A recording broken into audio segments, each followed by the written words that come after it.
Now, The Hunt Palmer Show. Waiting to rise again. You're listening to The Hunt Palmer Show. Brought to you by Corks, Cajun fried fish and shrimp on 104.5 ESPN Baton Rouge. This is the moment you've all been waiting for. Locking down the middle of the day. Live from the Raising Cane studio. This is Hunt Palmer.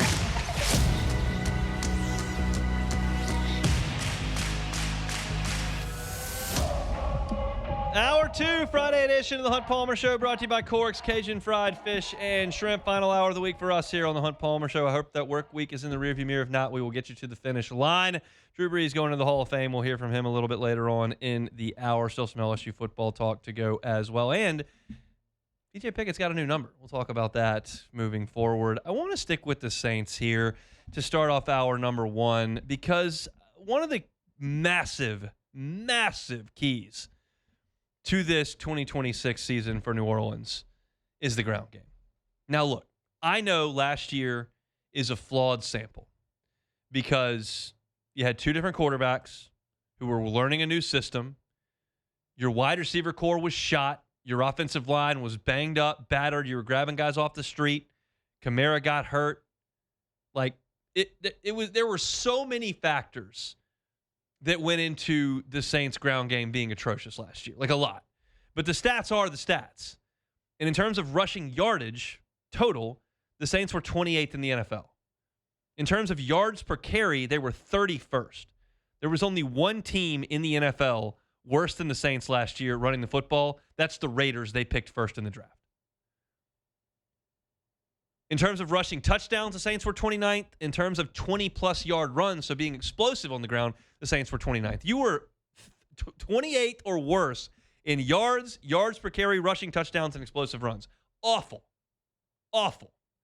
So you've got to get significantly better at that. So what do? Well, your tackles are a year older. Your center's healthy. You signed the best free agent guard on the market. Kamara's healthy. You signed a multi-time 1,000-yard rusher in Travis Etienne.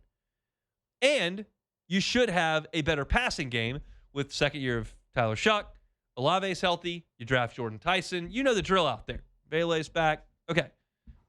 They should be able to run the ball better. Kellen Moore's offenses have run the ball. Dallas could run the ball. Philly could run the hell out of the ball. And the Saints need to be able to run the ball. And that starts with Travis Etienne. We're well aware of that. It starts up front with the offensive line. But there are other things you can do to create running. For example, the top 2 running teams in the NFL last year in terms of yards per carry were the Bills and Ravens. Now, Lamar got hurt, but there's mobile quarterbacks at play there. Allen can absolutely run. And so that helps running the football. And the Saints have an athletic quarterback. The question is how much you want to use him. Because y'all know the track record in college, he was hurt a lot.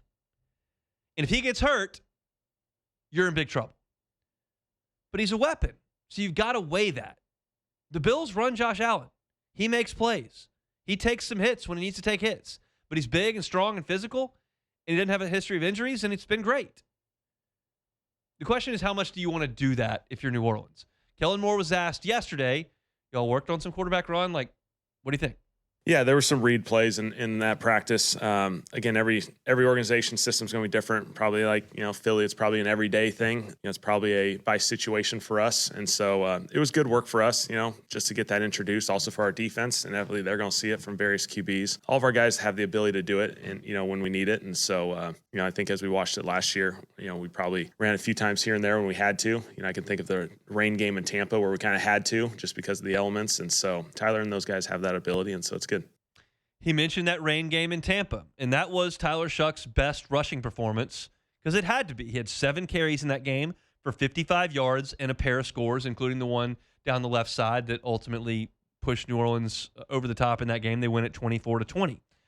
But there was a stretch there in the middle of the season where Shuck did run a lot. He ran 6 times at Miami, 7 times against Tampa. He ran 8 times against Carolina at home for 32 yards. Against the Jets, not as much. Only 2 runs, but then at Tennessee, had 4 more carries, and then ran for 34 yards and a big touchdown at Atlanta when they needed to use his feet, and that, of course, is indoors at Atlanta. But we saw flashes of Tyler Shuck using his legs over the course of the season. For the year, 45 attempts, 186 yards, 3 touchdowns. And he didn't play in earnest until that game at the Rams in week 9. So you figure with another half season tacked onto that, if I just double it, you're talking about 90 carries for about 400 yards and 6 touchdowns. That's probably a little bit more than they want to do it. But to Kellen Moore's point, there's going to be a time and place. There's going to be a time and place. And I talked about this with LSU yesterday, actually. But if your backs are gashing them, hand it off. Those guys are on the payroll to bash linebackers and get 5 yards a pop. You're in the red zone. You're running the football. You're getting a push up front. Run behind Edwards and Banks. Go get them. Awesome. But there's going to be some days where that's not there. You're losing at the point of attack at times. You got Jalen Carter problems with Cesar Ruiz. That happens some days. And then you add a number to it. You run the read option like they were working on yesterday, and you let Shuck use it on a specific play. On a 3rd and 2, he needs to tuck it and get 6. Awesome. On a 3rd and goal play, you want to get him on the edge, give him an option to take it or to dump it into the flat to a tight end. Great, but you use his mobility, and they're going to do that. The question I have is how much? Because he is right now the hope of the franchise. And what you can't have is Robert Griffin III. What you can't have is the beating that Cam Newton took. You can't do that. But you got to use it. And I think it's going to be very, very interesting to watch as this season unfolds to see how much Tyler Shuck is used. I mean, he's 6'5", 220. He's not small. And he's got some wheels. You just need to be very, very diligent in coaching him to get on the ground. You don't have to be the toughest guy. If you want to Elway helicopter it in the Super Bowl, okay, we'll do that. But week 4, let's get on the deck. Week 4, let's step out of bounds and use what you've got, because he is an athletic guy, and you're not going to have that forever. He's going to be 27 this year. And when he's 34, if he's still the quarterback of the Saints, maybe not as much. But right now, for these next 3 years, it's going to be a part of what the Saints do, and it's an advantage of why you drafted the guy. So that's going to be an interesting aspect of Kellen Moore's offense. This is not Jalen Hurts, but it is Dak Prescott. It's not Justin Herbert, but it is Dak Prescott. And he mentioned it. In Philly, it's an everyday drill we run because they're going to run that all the time. This is more of a Dak Prescott thing. Now, Dak is older now and doesn't have the wheels he once did, but Dak could run. I vividly remember sitting in Tiger Stadium on the west side, watching him bust it for 50-plus for a touchdown from Mississippi State. Chuck can do that at times, which we saw in Tampa. We saw in Atlanta. So that's going to be a key aspect of what the Saints do, but you've got to do it the right way. And I'm confident that the Saints, it just sounds like in that interview, we're going to work on it. It's in the toolbox. It's game to game. We're not going to depend on that every single week out because that's the way you get your quarterback hurt. And I think Washington can take some notes on that. They ruined one quarterback in RG3 and wasn't great for Jaden last year either. So we'll see. Chuck going to run the football. Looking for our Saints content. You can find it at Hunt on Saints. Ross Jackson has got you covered on LouisianaSports.net. The most detailed practice reports you're ever going to see. Ross has LouisianaSports.net. He's got the news up of the Deion Jones signing right now. And he's also got a nice story up that he talked to Brandon Staley about number of players on defense, specifically Anthony Jennings. So go check that out for free at LouisianaSports.net. We're chugging along here on a Friday, brought to you by Corks, Cajun Fried Fish and Shrimp. DJ Pickett's got a new number. What do I think about that, considering it hadn't been worn in a couple years? I'll tell you next. The Hunt Palmer Show. Boudreaux's Electrical Services. BoudreauxElectrical.com. BoudreauxElectrical.com. Neil and Melissa have been running the show at Boudreaux's for 40 years. If you need that Generac home standby generator installed at your home or at your business, if you own the property and you need the lights on when those thunderstorms roll through, well, Boudreaux's Electrical Services is happy to come out and install 1 or 2 generators, whatever you need, to make sure your building is powered. And they're local, so they're here all the time. If you've got a mechanical issue, they can send a local team out to manage it. If you've got a question, you call a local number and get someone on the phone like Neil and Melissa that can answer your questions. You're not buying from the big box store. You don't know who to contact. Now you're on a call list or you're just a line item. Nope. Local company with that Generac home standby generator. Give yourself the peace of mind to know the power's not going out at your home or your place of work. It's Boudreaux's Electrical Services. You can find them at 985-397-1562. That's 985-397-1562 or 225-300-9389. That's Boudreaux's Electrical Services. You're listening to The Hunt Palmer Show, brought to you by Quirks, Cajun fried fish and shrimp.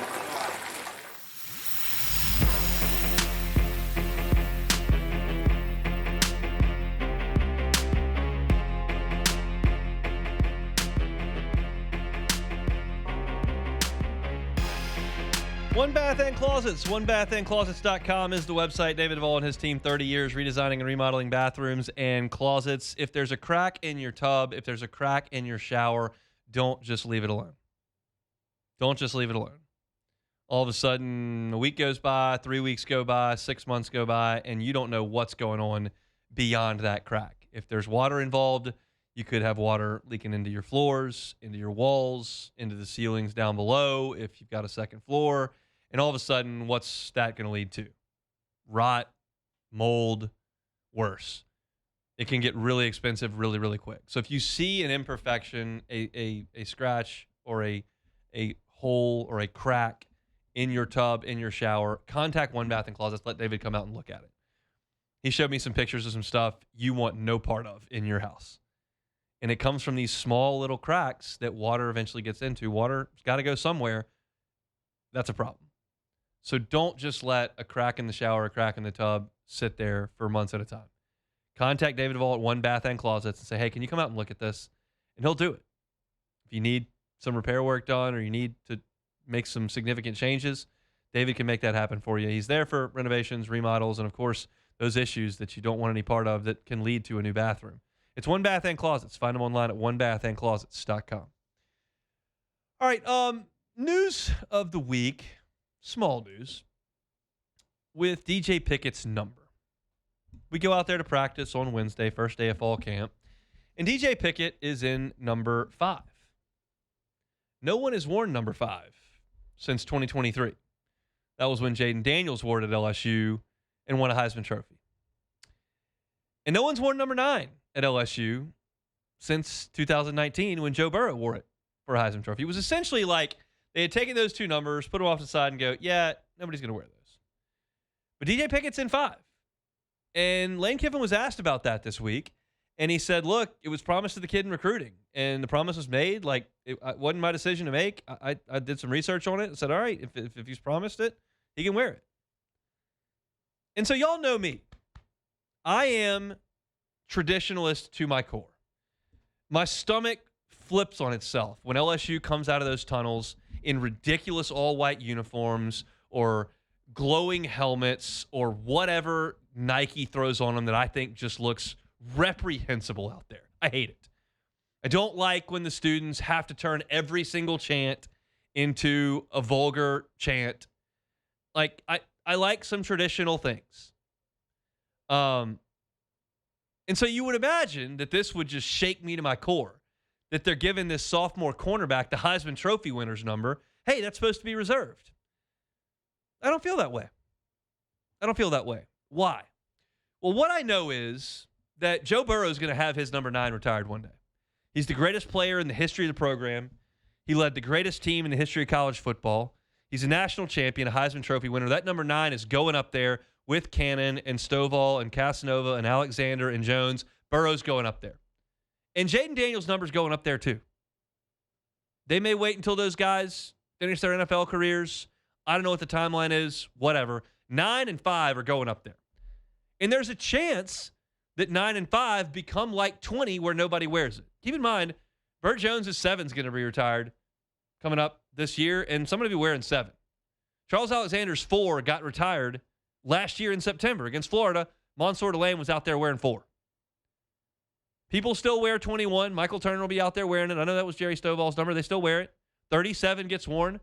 I'm going through names in my head. Like Carnell Hatcher's the only one that pops out to me that wore it. That was in 2007. So, but people still wear those numbers. 20 is the only one they don't wear. And 9 and 5 may get that treatment one day. But they haven't as of today. So I'm completely fine with DJ Pickett getting 5. Here's the deal.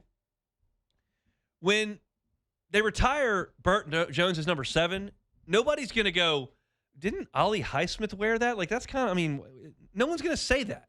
When 4 got retired last year, nobody went, well, Nick Brissett, he wore 4. Like, I mean, Jai Eugene had that number. Like, no, it's not. It's a celebration of the career of that player, and no one thinks about, well, they let that guy wear it. So when Jaden Daniels has his day, whenever that comes, maybe it's next year, maybe it's when he finishes his NFL career in 12 years.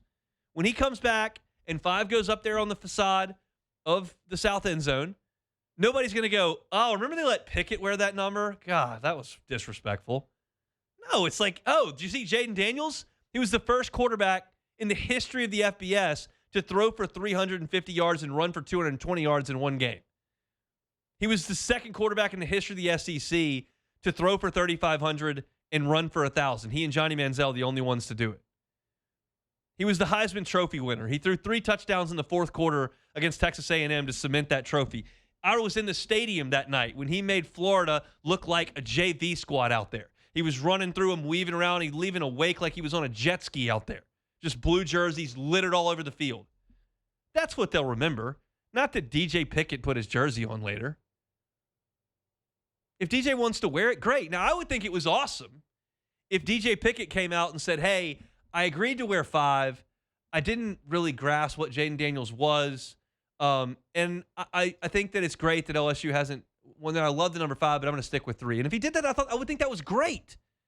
But I don't think it's bad that DJ Pickett's going, yeah, I want to wear 5. And you know what DJ Pickett can do that would be great? Is put on number 5 and play like an All-American. That would be great. That would be cool. I'm as traditionalist as they come. And you could say, Hunt, why don't you carry that attitude to the alternate jerseys? Why don't you go, nobody's thinking about what color shirt they're wearing. Nobody's thinking about what color helmet they're wearing. Why don't they just go out there and play well? And you would be right. You would be just right in that assertion. I'm perfectly willing for you to have that point of view. I don't. I hate it when they wear the stupid uniforms. But this, I don't hate. I think it's completely fine. I don't think it takes away from Jaden Daniels' legacy at all. And if somebody wants to wear 9 next year, I'll be fine with it. I'll be fine with it. That doesn't mean Joe Burrow didn't go out there and throw 60 touchdowns, 6,000 yards, 15-0, 4th and 17 in Austin, into Bryant-Denny, chopped them up, made Oklahoma quit. Went down to New Orleans against Clemson, outdueled Trevor Lawrence, almost start to finish. Won the Heisman. We were in a wasteland of quarterback play, and then there was Joe, and then there was Jaden. And if they want to retire their numbers, I'm for that. They haven't done it yet. DJ Pickett can wear 5. Somebody can wear 9 if they want. That's not going to take away from the legacy. I will say this, and I wrote this at LouisianaSports.net. I do feel like that Jaden lives in Joe's shadow. Right? Because Joe did it first and won a championship, and Jaden came right after and then didn't win a championship. And that was not his fault. The defense was the worst in the history of the school. But I do feel like Jaden lives in Joe's shadow a little bit. And if you want to keep stacking reasons why that is, them giving out number 5 and keeping number 9 on the shelf almost lends itself to that as well. But that's overanalyzation. That's overanalyzation. Jaden Daniels is one of the greatest players ever. We did not have enough years of bad quarterback play between Joe and Jaden to make you miss it enough for Jaden to be that impact. We all celebrated Jaden winning the Heisman Trophy. I know I certainly did. I was watching that Washington-Oregon game intently, wanting to make sure that Washington won so Nix didn't win the Heisman. Because I think if Nix wins that game, he wins the Heisman. Because Washington won it, the voters swung it towards Jaden, who had already lost 3 games. But we didn't miss it enough. Absence makes the heart grow fonder, right? We didn't have enough time to make the heart grow fonder of great quarterback play. We didn't want it bad enough. Jaden just showed up and cooked. And his Heisman year will be underrated by everyone forever. He will be rated towards the bottom of a lot of Heisman Trophy lists for the season he had because LSU didn't win anything and he didn't, have a signature win. They went to Bryant-Denny and Tuscaloosa, and he played great until Dallas Turner blatantly targeted him, should have been ejected from the game immediately and was not. But they lost the game. Like, they didn't have a statement win. Florida wasn't good. A&M wasn't good. It's like you didn't have that great win. Like, he played awesome at Ole Miss. They lost. He played awesome at Missouri. It's Missouri. He was hurt in that game, too. Incredible against Mississippi State. It's Mississippi State. Like, there's no moment. But if you watched him drive in, drive out, snap in, snap out, and just how difficult he was to deal with, it was unbelievable. He led the FBS in passer rating and ran for 1,000 yards. And I think a cool hypothetical conversation that we don't have to have, but a hypothetical conversation that's fun if it's done in the right spirit, very lighthearted, is if you put Jaden on that 19 team, how much more difficult could they be to defend? Because he adds a dimension that Joe didn't quite. Now, I don't want to trade Joe for anybody. I want to be very clear.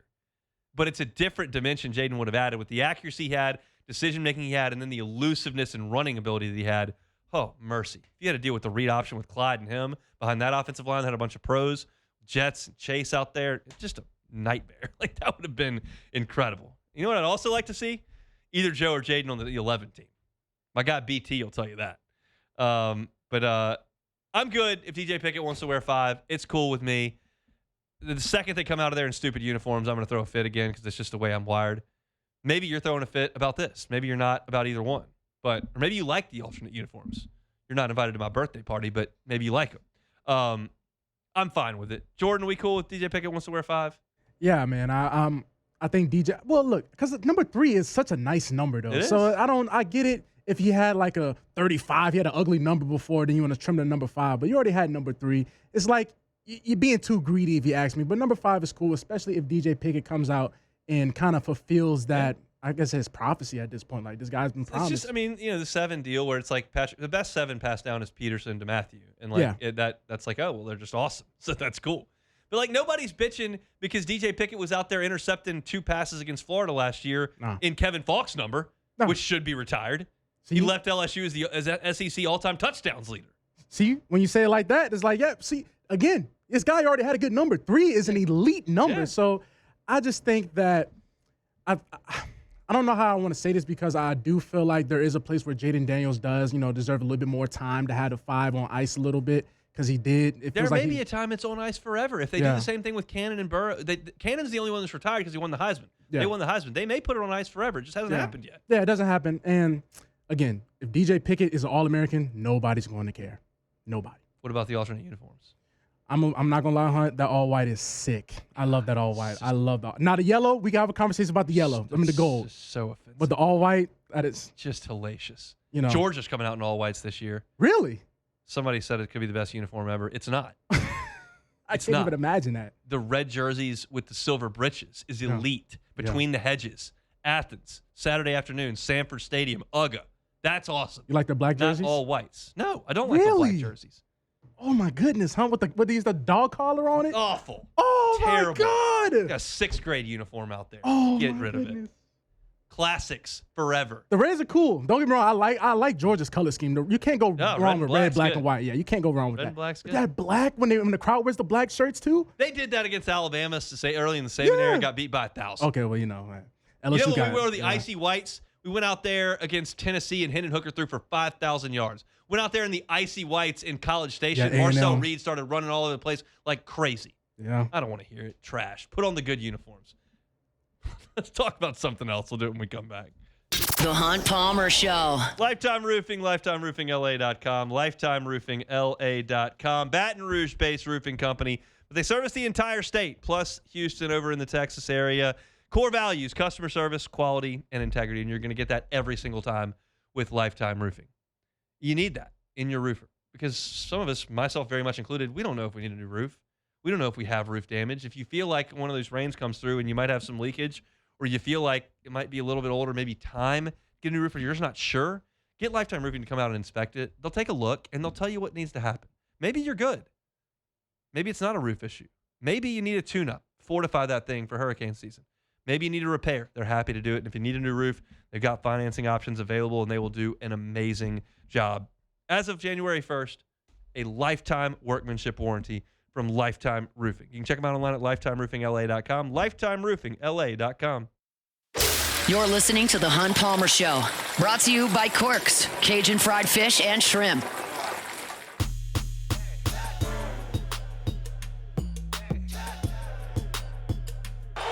Third down and 2. Brees throws a comeback to Colston, and Colston scores. Touchdown, Saints. Just a little snippet. Brees to Colston. Pretty high-profile combination there, the greatest in Saints history. And Drew Brees will go into the Hall of Fame this weekend as a New Orleans Saint. Incredible honor for one of the best players in the history of the league and the best player in the history of New Orleans' franchise. A cool moment for the city of New Orleans, state of Louisiana, as Drew enshrined forever in Canton. And he met with the media a little bit earlier on and just had a lot to say about the course of his time in New Orleans and what this last couple of months has been like. And he talked about, the situation. Jordan, I think I may have given you the wrong number, so I want to make sure we're right on all this. But that was the touchdown, so that would have been 2. I want to do Brees number 1 here, what he's most looking forward to this weekend. You work so hard and stress so much leading up to the moment to make sure that it's right for everybody who's coming here to be a part of this celebration with you. The way I really look at it is this is my opportunity to convey my appreciation and gratitude to so many of the people, the places that were a part of this journey. And that's what I'm most looking forward to, is all the people I'm going to have a chance to see and appreciate and let them know just how valued they are. And it was a long journey for Drew. He comes from Austin, wanted badly to play at Texas A&M. They didn't offer him, so he has to go up to Purdue. But he plays brilliantly at Purdue, leads them to the Rose Bowl, and then goes to San Diego and gets hurt. They decide they're going to go a different direction, so he hits free agency on an injury. You all know the story, but he ends up in New Orleans. That's a long and winding journey from not getting to the college you want to, going away from home and taking a downtrodden program to new heights, and then getting an opportunity with a new organization in the NFL with San Diego at the time, and then them deciding, well, we're going to go a different direction. That's not the path that most Hall of Famers take, but he certainly did, and he reached every goal every step of the way, and he talked about that.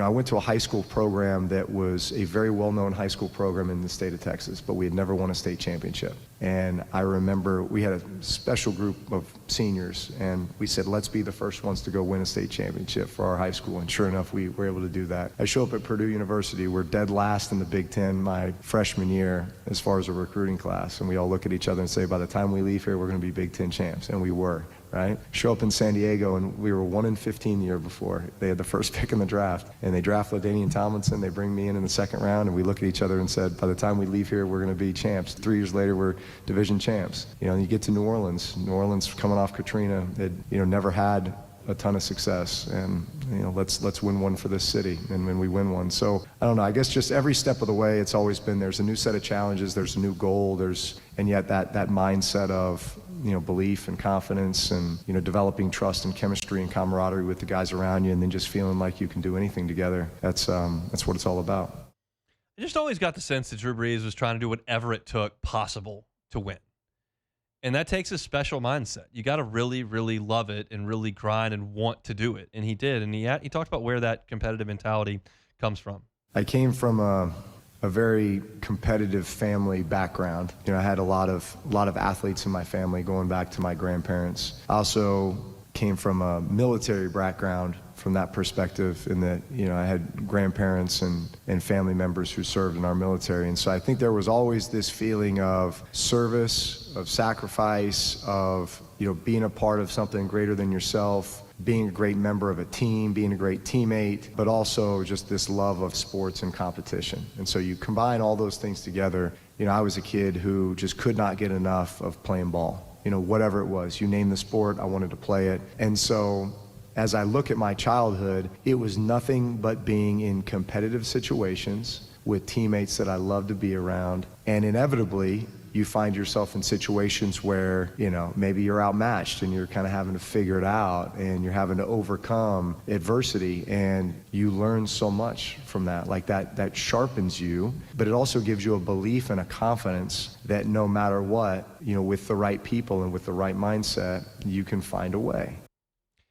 He was a special competitor, no question about that, and he brought a special era to New Orleans. He mentioned that military background that I was unaware of. But I'll tell you this, and I'm guessing most of you are in my boat on this.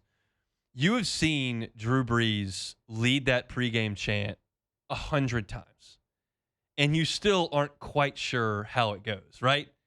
The 1, 2 for you, 3, it's very complicated to me, and I've seen him do it 100 times.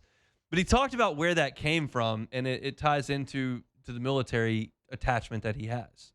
Getting up early in the morning in Guantanamo Bay, Cuba, and doing PT with the Marines, and that's where a lot of the inspiration for some of our pregame chants came from. In fact, the one that everybody's probably most familiar with, the 1, 2, win for you, 3, 4, win some more, that was truly birthed from PT with the Marines at Guantanamo Bay. Early in the morning, running, sweating, and they're just barking out those cadence, and I'm just sitting there thinking in my mind, I am taking this back to my team, and sure enough, we go and win the Super Bowl that year, and so that one will live forever. That one will.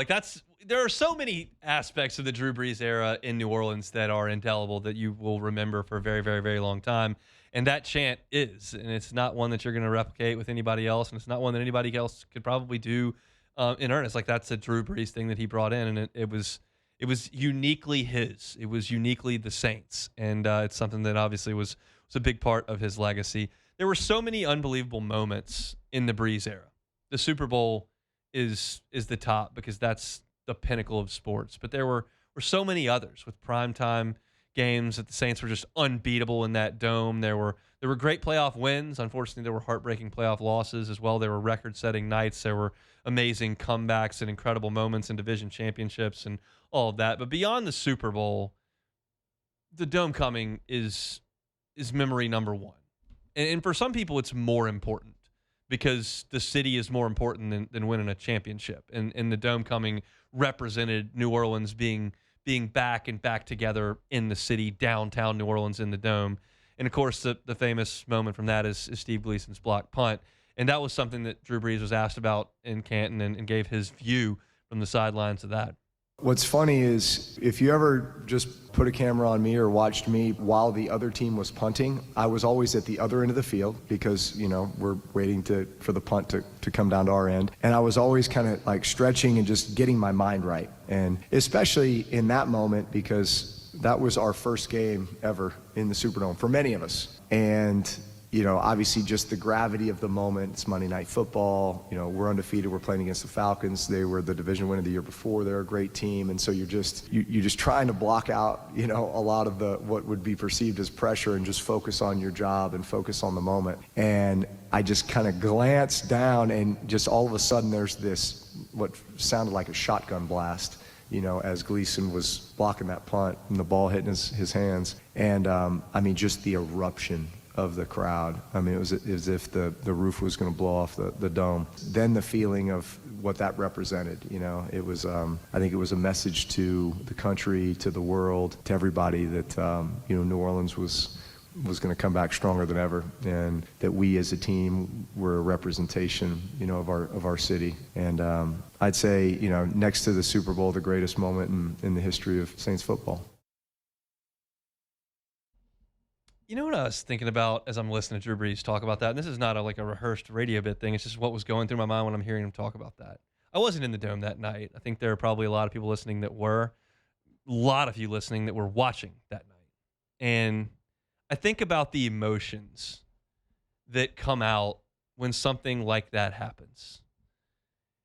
When you block a punt for a touchdown, or you win a huge game, or you score a huge touchdown, or you hit a home run, walk-off home run, or you hit that buzzer beater in basketball, or whatever the case may be. And I think about the emotion that stirs up, because there are Saints fans that can watch that dome-coming punt block and still well up because of what was going on in their life at that time, and they can put themselves back in the place they were in when Steve Gleason blocked that punt and when the Saints won that game on Monday Night Football and the return to New Orleans for the Saints.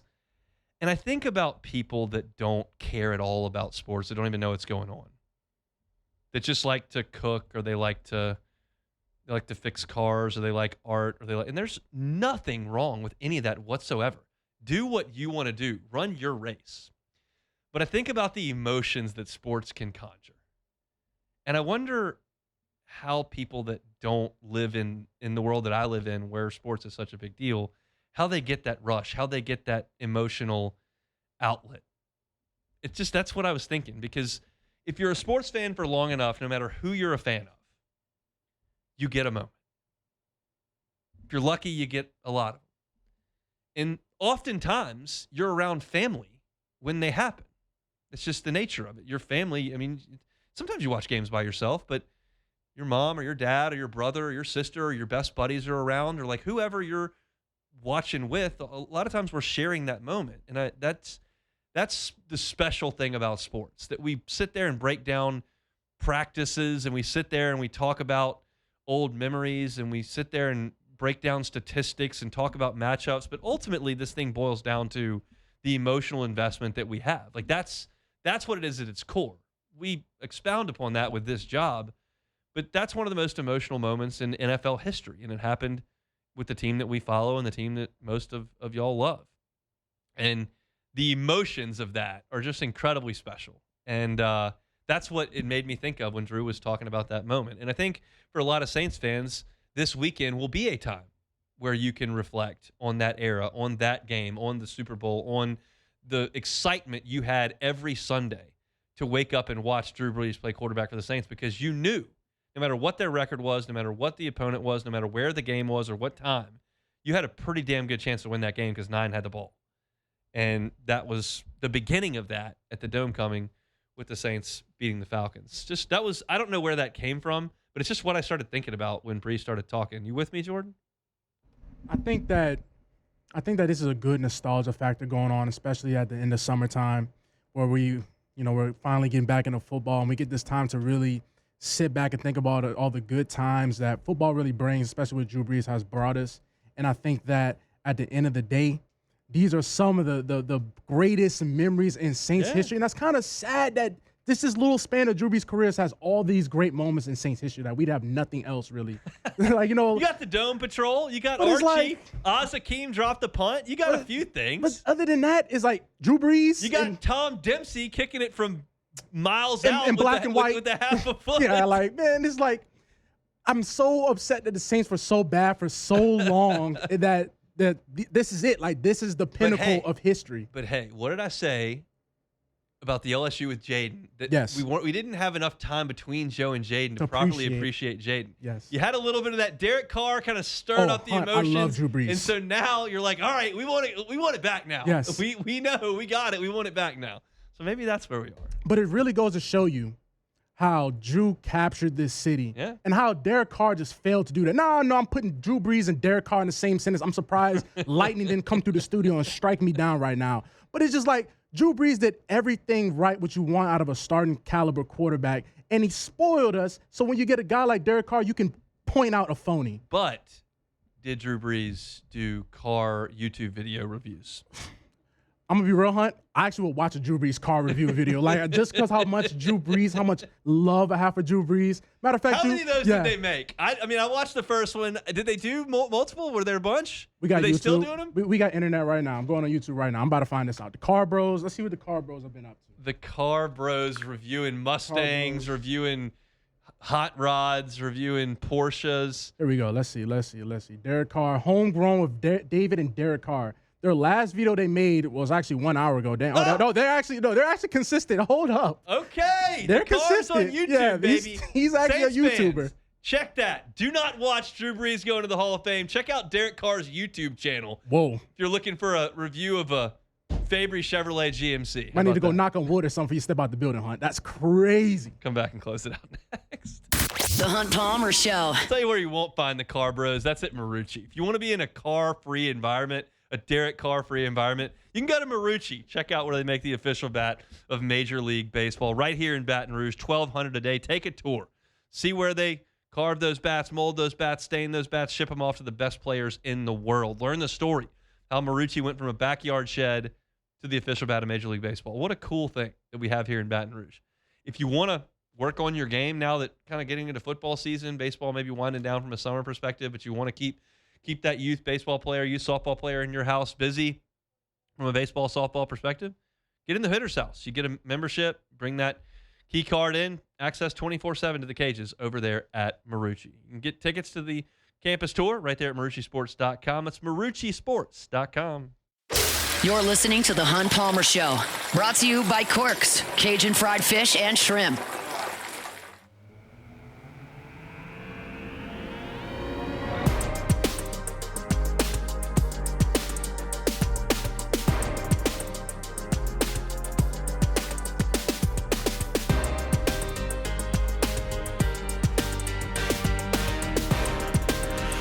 Always brought to you by Corks every single Friday. Check out the menu, corksfishandshrimp.com. Government between Foster and Jefferson. Fantastic jumbo Gulf shrimp, crispy fried catfish. Get the po' boy. I'm telling you, you will not regret it. If the next time, maybe it's not today, next time you're thinking, I really need a po' boy, check out Corks. They got the best one in the city. Right there, Government between Foster and Jefferson. Menus online at corksfishandshrimp.com. Take it or leave it. Take it or leave it. Take it or leave it. Today's hottest stories in sports, news, and sometimes even Hunt's life. The question is, will he take them or leave them? All right, so we got some news today. Offensive lineman Cole Hudson, following minicamp participation with the Browns and Cowboys, has returned to the Texas Longhorns after regaining a fifth-year eligibility. So, last week, Cheryl Sweeney granted players, 2022 class to come back to college sports. So now we have NFL players leaving minicamp to go back to college. So, NFL players going back to college, take it or leave it.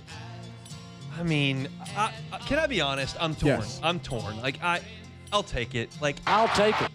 In this instance, this is not going to be a recurring problem, I don't think. Shouldn't be. Because you get 5 years. Yeah, 5 and out. And I think now this is the 1 year where there's confusion. Yeah. You got that court injunction, but now moving forward, there's not. Here's the deal. Once we now move on to next year, you put pen to paper with a professional team in the NBA or the major leagues or the NFL, that's it. Yep. You don't have to. You got 5 years. Go after 5 if you want. But after 4 or 3, if you jump, burn the boats. I think that's where I am. Yep. And I think that's reasonable. You don't have to leave early. It's lucrative to play in college. I get it. It's hard to make an NFL roster. I get it. But when you go, you got to go. Exactly, man. Having that is just muddying the waters too much. So Akron football suites are sold out for the first time in program history. Oh, my God. Following its viral play calling promotion for season ticket holders. So will more small schools follow this trend? Take it or leave it? I'm going to leave it. It's a little bit of a gimmick. But I did hear Big Cat from Barstool. Oh, that's going to amp it up. He talked about he bought 8 season tickets. Do you know what a season ticket for Akron? I'm imagining that's probably 6 home games. They probably play 1 or 2 away at Ohio State or whatever. Yeah. So they probably don't have as money many. game. Yeah, so probably 6 home games. What do you think that costs for season tickets? Not much. It's Akron football, probably $60. $75. Okay, I was close. 60. Just over $10 a game. Okay, that's about Akron football. That's not too crazy. Man, you think about how hard it is to make money selling season tickets for $75. Yeah. That's a tough scene. But think about it, Hunt. Who's coming to cold Akron football? Not me. Not going to see the Zips play. Exactly. It's not happening. All right, so a father in China has filed a $1.50 lawsuit against 4 major gaming companies after claiming their anti-addiction systems failed to stop his son from playing the game excessively. So suing because your son can't stop playing the video game. Take it or leave it. I'm going to leave that one. All right? Here's the deal. There's stuff out there that you can get addicted to. A lot of it's stuff. It's out there. If you get addicted to it, I'm probably going to blame you. Now, you got to get help, but I'm not suing anybody because you did something too much. Can we make a deal? Make a deal. Especially about a video game. And it's like, you don't have to play the game. And look, there's help available. We can make that happen. But I'm not suing people because you did something that was completely under your control at the beginning. For $1.50. So $1.50. That's it for take it or leave it. All right, Jordan, here's the deal. Yes. I'm going to swing by, make one stop on the way home. Once I arrive home, wife's headed to the Gulf Coast with her friends. Oh, my goodness. Me and the 2 boys for the weekend. All right. Pizza. We got to figure something out. Pizza. You know, in the movie Old School, where Will Ferrell shoots himself in the jugular with the tranquilizer? Yes, and you're like, I need that for Keller. I need that for the young one. We just got to get the tranquilizer out. Boom. Got to knock him out. well, Hunt, you can't do My that. guy, we had to rename him Dennis. Dennis the Menace. He's everywhere. He's open in every drawer. He's everything. Earlier today, took a measuring cup, threw it in the toilet. Oh, no. Now you got to figure something out. I will say pizza, You know what? Brussels sprouts. We ain't eating pizza. We need Brussels sprouts. We need good naps. We need good sleeping through the night. Good movies, TV. And we need scotch. These are the three necessities. Sleep, scotch, and a tranquilizer gun. That's what I need. Full report on Hunt's boys weekend on Monday's show, plus a little LSU football and Saints training camp. Matt's going to drive it home next on After Further Review. Everybody have a great and safe weekend. We're back Monday. Hunt Palmer Show. The Hunt Palmer Show. Fabry Chevrolet GMC, FabryChevrolet.com, FabryChevrolet.com. In August, all August long, it is time to get by Fabry Chevrolet GMC and get a truck because the deals they've got on these new ones are phenomenal. For the 2026 Chevy Silverados, you're talking about 0% APR financing for 5 years plus no monthly payment for 90 days. That's 3 months, no payments if you go by between now and August 31st. 2026 GMC Sierra 1500s, that's 2.9 APR for 72 months, plus an additional $1,500 in allowance. That is now until August 31st. But it may not just be new cars. Need a new truck? Absolutely. But if you want a pre-owned vehicle, they've got an incredible selection of pre-owned vehicles that'll fit any budget. All you got to do is check that selection out at FabryChevrolet.com. Sort by pre-owned. You can even put make and model in. You can sort by your price or your mileage. It's all right there at FabryChevrolet.com. They're on Highway 61 in St. Francisville. Again, they're online at FabryChevrolet.com.